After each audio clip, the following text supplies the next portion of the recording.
Hi, I'm Julian McKenzie. And I'm Tristan D'Amour. Welcome to the Scrum Podcast. Special thanks to everybody who has been subscribing on our new feed through the Sports Podcasting Network. Thank you, everyone who's been listening to our last few episodes. We know we are still really early on in our reboot since joining the Sports Podcasting Network. You guys got to forgive me and Tristan and I for this episode because I'm not really in a mood to talk too much about sports right now. I know Alphonso Davies is still killing it. I know there are the restart plans that are still being discussed in the NBA, in the National Hockey League, Major League Soccer, Major League Baseball. There's a whole bunch of stories that are coming out from those four leagues over the last few days, but I'm not really interested in discussing that for this episode. What I'm more interested in discussing is the fallout from the killing of George Floyd, who was a man in Minnesota who got into police custody and was killed after a police officer's knee was rammed into his neck. And I avoided the video as much as I could for a couple of days, and eventually I watched it, and it was just nothing short of heartbreaking. I didn't want to watch the Ahmaud Arbery video from a couple weeks earlier just because I really just didn't want to see. I'm tired. I'm just tired of seeing these videos pop up of African American men, whether in Canada or in the States, meeting their untimely end at the hands of a police officer or a racist.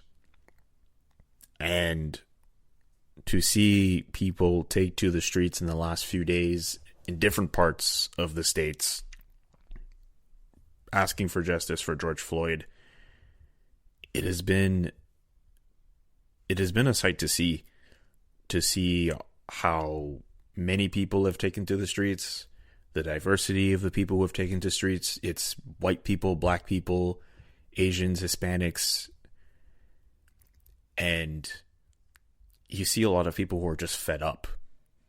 They're fed up of how the system is for them, how it's not working for them, how it's not working for black people.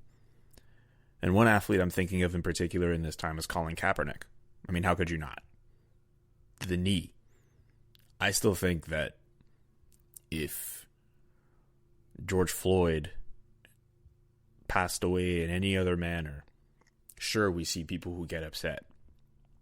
Sure, we see protests. But I don't think people are nearly as angry as they are right now. I think thinking of Colin Kaepernick and the way he protested against police brutality, where he started off by sitting on a bench during the national anthem for a game and eventually changed his protest as a compromise. People don't discuss that enough. But as a compromise to go from sitting on a bench to going to a knee, and to see people not respond positively to what he was trying to do, even as other NFL players joined him in that, asking, why can't he protest another way?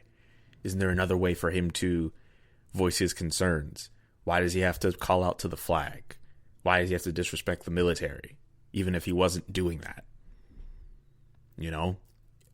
And now, 4 years after that protest, the very thing that Colin was protesting against is happening. And not only is it happening, it's happening in the midst of a global pandemic where people are being encouraged to stay inside and to keep away from their loved ones in order to not get sick. And a lot of people are breaking social distancing rules to protest in the streets with each other and call for justice, not just for George Floyd, but for a number of African American males and females who have been killed unjustly. And it's not just happening in the States too. We've seen incidents in Toronto in the last few days. At least the one notable incident, but we've even seen in Toronto the death of Regis Korchinski-Paquet, and we've seen people protest in the streets in Toronto. And by the time you all listen to this episode, there will have been a protest in Montreal today for Regis, for George Floyd, calling attention to what's been transpiring over the last few days. And it's just at a point now where it just has to stop. And I'm tired of seeing it happen on my newsfeed. I'm tired of seeing people think it's not something that happens. I'm tired of people making it into something that it's not when they go out of their way to say that all lives should matter, when the thing that's being protested is that black lives should matter as much as everyone else. I'm tired of people saying that, black lives being taken away by officers or racists should not matter as much as the fact that black lives are being taken away by other black lives.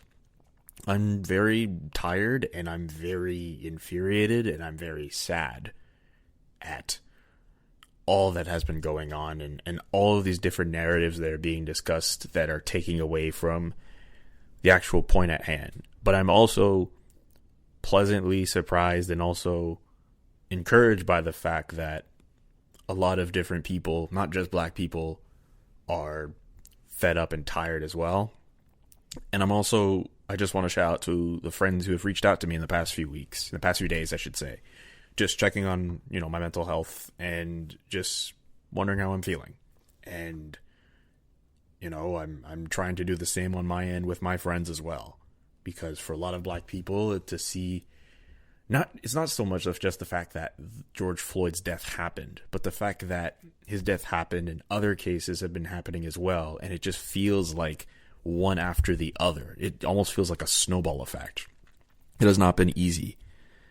And we see it in the reactions on Twitter from athletes. We see it from the reactions from personalities. I don't know, Tristan, if you've seen it, but Tyrone Edwards, who contributes to eTalk on CTV, was interviewed on The Social and got extremely emotional over what's been going on. And he says he doesn't want to not call out racists anymore. He wants to be able to be open with his platform, and he wants to call people out. It's just been really emotional. It's just been really sad for a lot of people, and it's not easy to stomach. And it's going to take a while for a lot of people to heal and recover. The only thing I could really just say is, for people who are listening to this, or at least seeing what has been going on in the world, as what's been going on in the United States, and you feel helpless, find a charity, find some fund that you can give money to that will go towards seeking justice, or at least helping some of the protesters out who are being thrown in jail and need to be out on bond.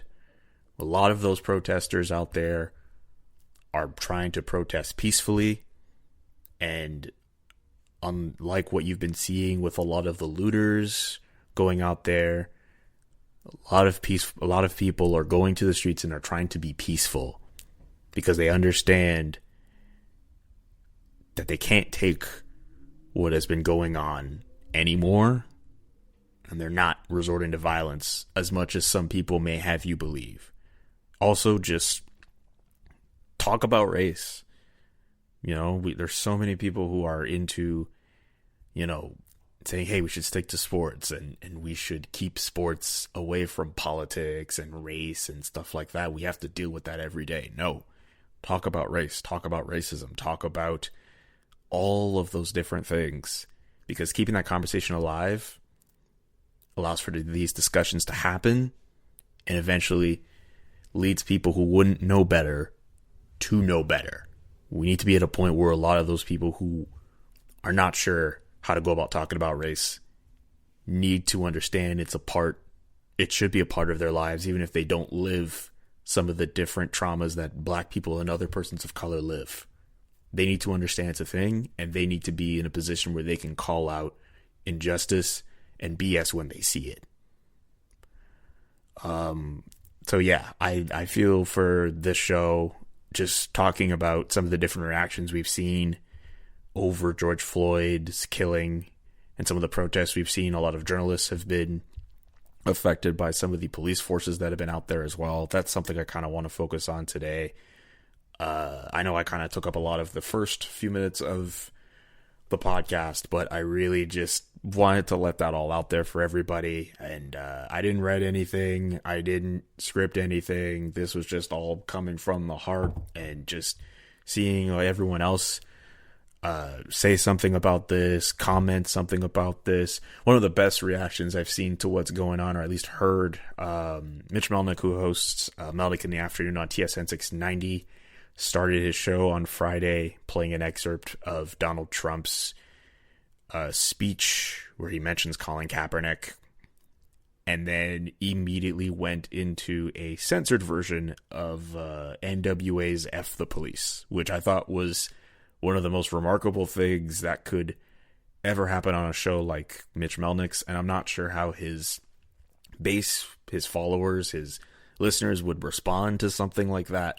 But I just think doing something like that, I'm not saying this as, I'm not trying to say anything about the police, but I think for someone in the position that he is in, to start a show off that way was very striking to me. And it really had me thinking. So yeah, there's I'm gonna have a lot more thoughts to go in on throughout the show, but I think everyone should at least hear Tristan's voice. No, that was great. Thank you so much for saying what you said. I think it was you had so many important points, so many great points, and that's why I love doing this show. We're not going to stick to sports. And we're going to talk about stuff like that. And that's what I think makes this show great. Now, I'm not going to pretend like I know what it feels like. I don't. I really don't. But what I'm going to say, I think one of the most important things for people that aren't people of color through these times is really, I think the crux of it is ignorance. I think a lot of, and I've seen a lot of it, and we were talking a little bit about that off the record, about ever since Black Lives Matter really started popping up in, I guess we call the mainstream. My biggest, the thing that I've been thinking about, and I guess made me upset the most, is people looking at Black Lives Matter and saying, but what about other lives? Because at the crux of Black Lives Matter is the notion that people do not value the lives of Black folks. That's the crux of it. If you think that seeing BLM, seeing the hashtag Black Lives Matter, seeing people protest for the Black Lives Matter movement, and you think not that Black lives should matter, or that because of this, your life, regardless of race or gender or whatever, matters less, you are wrong. You're not seeing it the way that you should see it. And and because of people that think that way, people need to go out on the streets and protest for the value of Black lives. And I think that now, I guess maybe more than ever, and we were talking about how the influence of social media and the fact that people are filming so many lives being taken away. by people that have an abusive level of power, more people will be able to see that, and more people will be able to realize that. And I understand that it's a lot to take in. It's been a lot for myself to take in personally. I had to take myself away from Twitter for a while because there was just so much stuff. But that's what it is. That's the reality of the situation. And if you don't feel uncomfortable, if you don't feel bad, then, like, seriously, what is up with you? I don't know. I can't help but think about how we had people years ago who advocated for change peacefully, or who wanted to advocate for change peacefully. And now it has gotten more violent. It has gotten to a point where people are looting. And a lot of city officials, state officials, federal officials now have to go out of their way to call out to protesters and say to stop the violence. I'm not saying they should be violent, but for those people who are upset and angry, could you imagine being told the way you wanted to protest years earlier was not the way, and now you're angry, and what else are you supposed to do? There's just so many people who just feel so angry, who feel so hurt. The fact that this is happening now, again, amidst during a pandemic, it's not lost on me. It's wild. You know, everyone's supposed to be home. Everyone is supposed to be distancing. You know, we see all this decrease in air pollution, and everyone's worried about jobs and economy and all that, and everyone's home. But this is still happening. It's frustrating, not just for me, but frustrating for a lot of those families who unfortunately won't be able to see those people who have their lives taken away from them.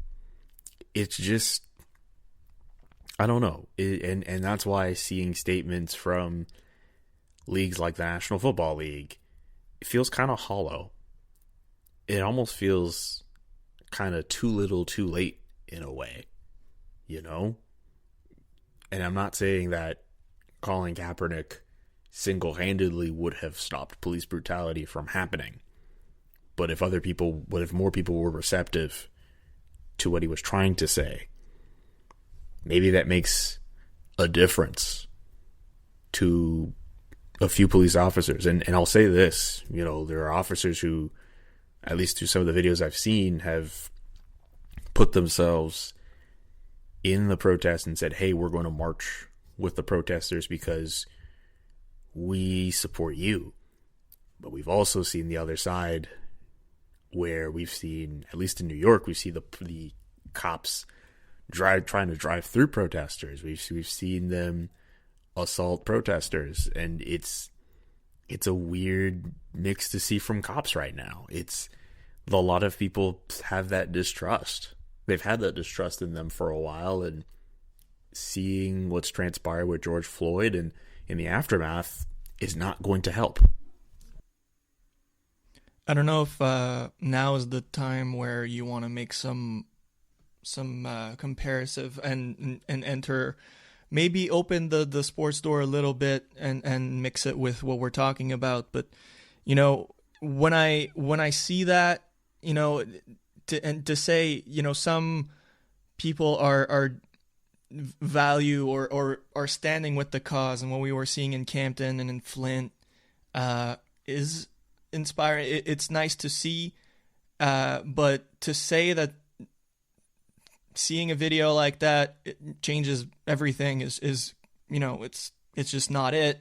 And to make the comparison about just how much of a, you know, I guess encruxed issue that is, and how long and how much work we're going to have to do as as collectively as a population, to really attack that problem, really made me think of something we didn't talk about last week in Akeem Alou's Players Tribune article, and to make a bit of that comparison to just how much the hockey world was awful to Akeem Alou, and to say that because we're starting to talk about it now, and to say that there are some good in the hockey world. We saw really nice messages from some white hockey players. I'm thinking of Logan Couture as one. I'm not going to list all of them, but but to say that because these people are sending good messages, it's still, the problem is still very much there, and the problem is still going to take a lot of time, and is going to start from very far in the grassroots. The same applies to the world as a whole. When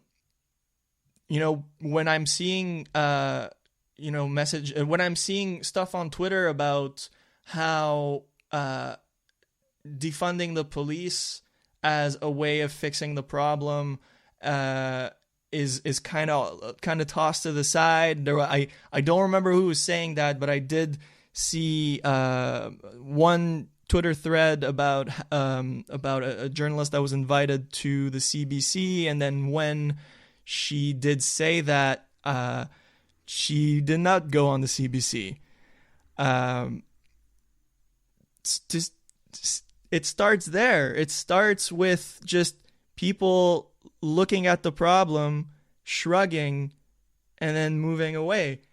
Same goes with people that are saying that in Canada we don't have that problem.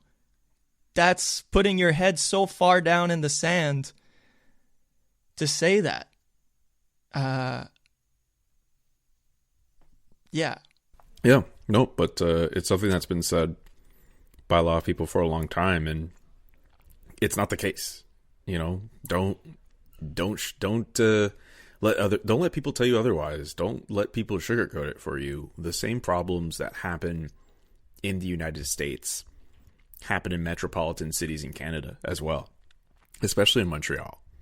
And it's because of the fact that the United States and their police brutality problem is just more overt and more known and more out there than what we've seen on our side of the border, us being based in Canada. But it happens. And we hear stories about it. Maybe not as often as we do about America, but we still hear those stories. Also, I'm very glad you brought up the fact that athletes are voicing their concerns. A lot of white athletes, and the two athletes we mentioned in particular, Logan Couture and Blake Wheeler, both NHL players. And if I recall correctly, I believe Blake is from the state of Minnesota. And that calls back to the point I was making initially. There are a lot of, it's on people who are not black to speak up and say something and have those discussions and call attention to it. And there's a whole other discussion going on about how silence from people is very dangerous right now. And it's interesting because we look at activism, or the so-called social media activism, where someone goes online and makes a post, and we wonder, is that good enough? Are you just doing this for show? But now where people are saying, hey, a lot of people who enjoy black culture, who want to be a part of black culture, they're not saying anything. Like, is going on Instagram and saying Black Lives Matter, is that enough?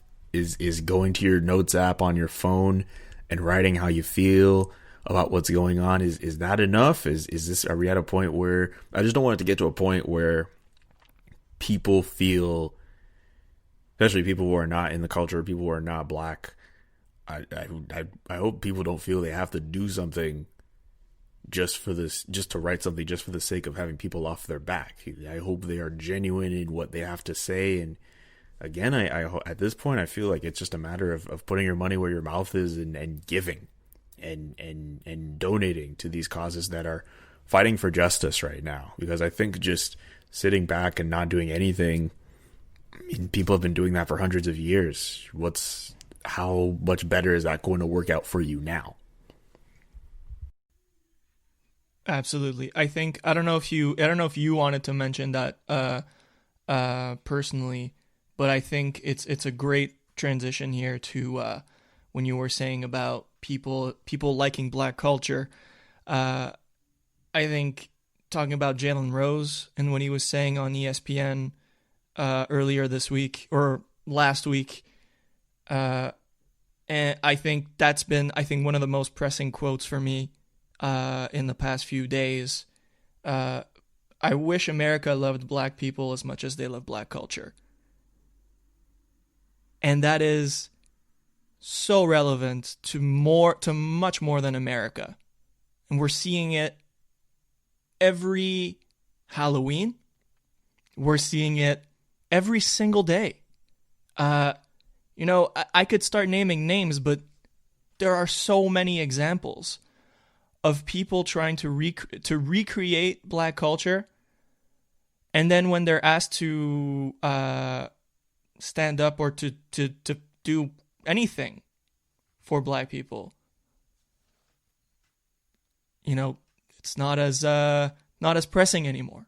No, and it's not to say that stepping up is this easy thing, especially if you come from a culture that doesn't go through the same pains as Black people do. But to be silent and to not acknowledge that it happens is still wrong, especially now. And it feels hollow, especially if you are someone who is a part of Black culture. When we mean Black culture, we mean hip hop, we mean sports, we mean so many things that have to do with Black culture. I want to get back to more response from different athletes and people of the sports world. And one piece that I've seen that's been put up pretty much since we started recording, Raptors president Masai Ujiri did an editorial for the Globe and Mail titled, "To overcome racism, we need to be more than merely good. We must raise our voices."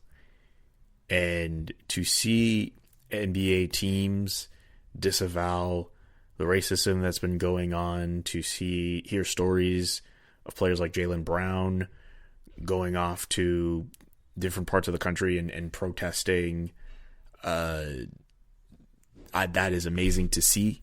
It's great to see people from the NBA world taking a stand and fighting for what they believe in. Switching leagues, I believe Marcus Banks, Speedy Banks, the receiver for the Hamilton Tiger Cats. This is off of a tweet I saw from Matthew Shinetti before we started going. He went down to Raleigh, North Carolina to protest. J. Cole was protesting, I think in Fayetteville yesterday with Dennis Smith Jr. of the New York Knicks. It's really interesting to see some of the different athletes who have not only gone to their social media platforms to say something, but are also fighting, or not fighting, so to speak, but just protesting in those places where there are protests. And we're seeing some protests also across the pond. We've seen some marches and protests in other parts of Europe, and some of the Bundesliga games going on today and yesterday. Jadon Sancho, probably the most prominent one from today, scores a goal, rips off his jersey, and you see underneath his kit, "Justice for George Floyd." Weston McKennie was wearing an armband for Justice for George Floyd yesterday while playing with Schalke. I say yesterday, Saturday, dating the podcast a little bit, but we were recording on Sunday. I don't think that really matters at this point. Who cares?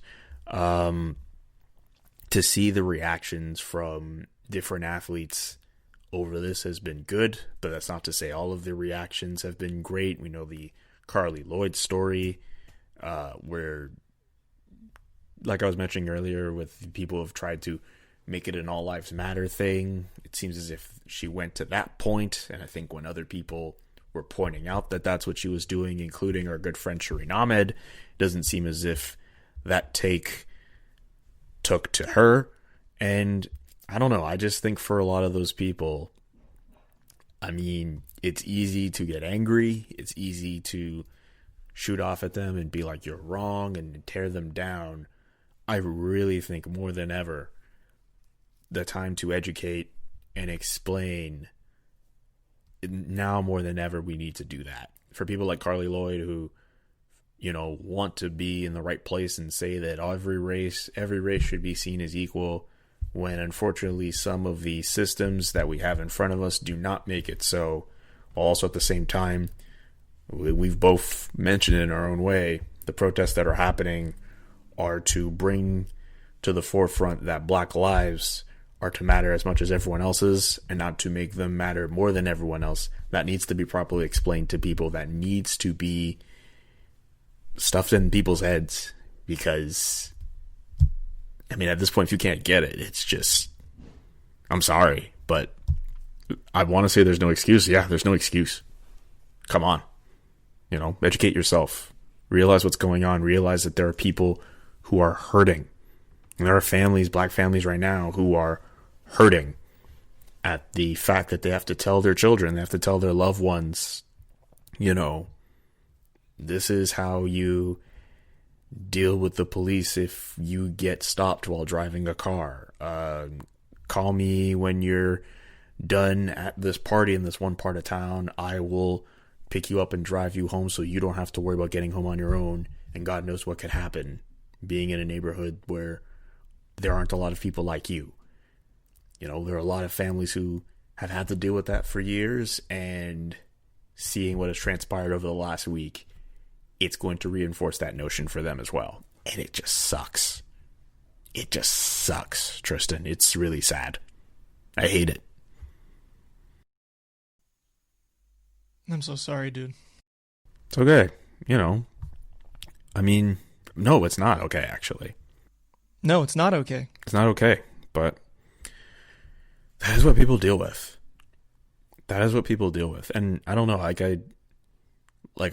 share some anger. I just feel more sad, and I feel more helpless than anything. You know, it just keeps happening, and you know, I don't feel good. Not a lot of people do. No one really was, for most of 2020. But now you're just, it sucks. And because I feel the way that I feel, it felt really hard to just kind of perk up and be like, hey, let's talk about the fact the NBA wants to be in Orlando starting at the end of July for the return to their season. I don't feel good talking about that. No. But, and to the fear of... no, go ahead. No, you go ahead, actually. I finished my point. But to the fear of repeating myself, we got to stop the selfishness.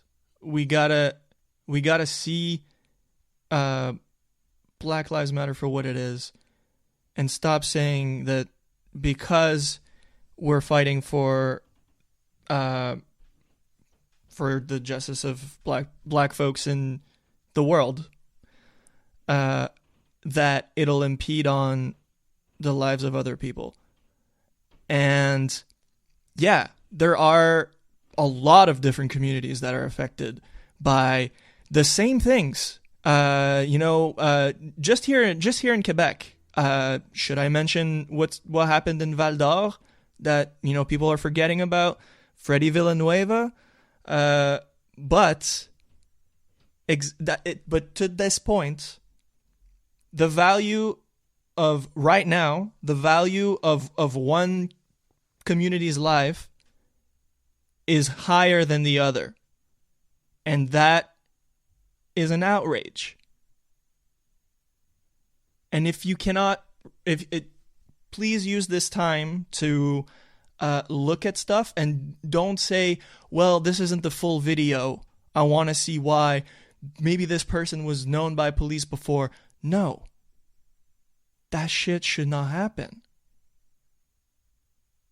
for the same reason, and I was seeing this Twitch streamer talk about that. Dr. Lupo, I think his name is. And he was saying, I could just unplug my TV and walk it from one place to another with it under my arm, and no one's going to say shit. But if I'm someone else from another background, someone's going to call the cops. Yeah. The NHLPA putting out an item off of their website, basically with a collection of different tweets from NHL players, Brian Boyle, Kyle Turris, PK Subban, also with the tweets from Akeem Alou and Evander Kane. We didn't mention Evander Kane. Morgan Riley as well, tweeting about what's going on. It's cool to see, as I mentioned before, it's cool to see all these athletes from different sports stand up and call for change. The next step is to take steps to see that change realized. I feel like I've exhausted a lot of the points I really wanted to say for this episode. It's very heavy. It's pretty difficult to deal with. Not a lot of people are taking this well. But I think discussing what's going on is a lot better than just ignoring it and just acting ignorant about the different issues that surround us. So thanks for indulging me and the ramble and rants that I had today on this episode. I do wish it was happier, but unfortunately the circumstances as they are not happy. The one last recommendation I want to say for everyone listening right now, my good friend Dave Kaufman, who contributes to CJAD Montreal and is a radio host for CJAD Montreal, and is also hosting a show basically broadcast around the iHeartRadio network across the country. The Late Shift, I believe it is called. He had an interview with Pastor Reverend Darryl Gray just about the protests going on in parts of the states. Darryl Gray is in Louisville, Kentucky, where there's been protests in the last few days. And I'm going to make sure we have that interview in the description of our episode, just so people can listen and tune in and get a sense of what's going on, and just get a sense of the fact that there are a lot of people who have been alive a lot longer than we have, who are fed up and tired and frustrated, upset, sad, horrified, and they want this to stop. And steps need to be taken for violence against black people, especially in America, to stop. Julian, I want to thank you for what you said today, and despite how hard it could have been, I really want to thank you for taking that time and doing this. To the listeners, if you're still here, thank you for listening. It wasn't easy to listen to, but it's needed. We need to talk about this. Like, some people, generations have been passing with this shit still going on. And hopefully what happens now will mean that the generations after us are maybe going to have it a little less shitty. Should we just do the outro at this point? Let's do it. You start, actually. Thank you for listening to the Scrum Podcast. If you want to send us questions or share your stories, shoot us an email at thescrumpodcast@gmail.com. Follow us on Twitter, Instagram, and Facebook at The Scrum Podcast, and individually Tristan is at Tristan d'Amour. That's Tristan, and then D, and then Amour, like love in French, but with an S at the end. And then I'm at JKA Mackenzie. The A is not in the last name, in the first name. That's a nice way of explaining. I think it was just an efficient way of just explaining. Yeah. That was great. Thank you. If you're interested in sponsoring us or buying an ad space on the show, shoot us an email at thescrumpodcast@gmail.com. The same email. We keep it nice and simple, and we'll give you a quote. Pretty much consistent with how we used to do on when we have the show with the Up For Network. When I read the For Free line, I will not add pizzazz to it, unlike what Tristan does. So I will just say you can also support us for free by leaving a rating and review on Apple Podcasts. I know it says Stitcher in our ad read, but I don't even know if we're actually on Stitcher. If we are on Stitcher, you can just leave a review there. If you are listening to this pretty much anywhere where you can leave a review, just leave a rating and a review if you can. And just more importantly, and you don't even need your podcatcher to do this, share this episode with a friend. Special thanks to Cooper Richardson for letting us use his music as our intro. His SoundCloud is the link in the description. So go check him out. This show is produced and edited by Kevin Laramie as part of the Sports Podcasting Network. You can find all of the network shows at sportspodcastingnetwork.com. Ladies and gentlemen, thank you very much for tuning in to our latest episode of the Scrum Podcast. More content to come as we continue with our new and improved Scrum Podcast with the Sports Podcasting Network. Thank you very much, Tristan, for letting me speak as long as I have on what has transpired over the last few days. It's heavy, it's tough, but it needs to be discussed. Thank you, J-Mac, for what you said. Again, I'm probably the third time I thank you, but it's probably still not enough. And for the new listeners, no, we will not stick to sports. Yes, there will be other episodes like this. No, they will not be comfortable to listen to. But that's what we do, and that's what we believe in. And if you want to stick with us, thank you very much for doing so. We'll have another episode next week, and in the meantime, we'll hear you all next time.